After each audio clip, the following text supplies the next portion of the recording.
একটা পেঁয়াজ পুঁতেছিলাম, পেঁয়াজের গাছ বেরিয়ে গেছিলো, সেইটা দৌড়ে এনে আমার ছাদ বাগানে পুঁতে দিয়েছিলাম। এখন দেখছি তাতে 8-9খানা পেঁয়াজ হয়েছে। সাইজে হয়তো একটু ছোট হতে পারে, কিন্তু বেশ 8-9খানা পেঁয়াজ হয়েছে, আর খুব সুন্দর লাগছেও দেখতে। তার সাথে সাথে যেটা দেখাই সেটা হচ্ছে আমার এই ছোট্ট পেঁয়াজ ফুলটাকে।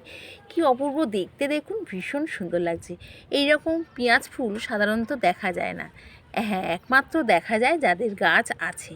তো আমি এইটা বীজ করবার জন্য রেখে দিয়েছিলাম, কিন্তু এখন আর রাখা যাবে না, কারণ পেঁয়াজগুলো আমাকে তুলে নিতে হবে, আর পেঁয়াজ তুলে নিলেই ফুলটা নষ্ট হয়ে যাবে।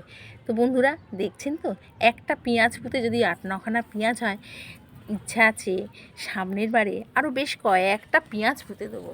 তাহলে দেখছেন খুব সুন্দর আমাদের ছাদ বাগানে অল্প হলেও বেশ সুন্দর পেঁয়াজও হয়েছে। আমি এই পেঁয়াজ শাক কিন্তু অনেক খেয়েছি, পেঁয়াজকলিও খেয়েছি, বেশ ভালোই লেগেছে। আর টাটকা টাটকা খেতে কিন্তু অপূর্ব টেস্ট।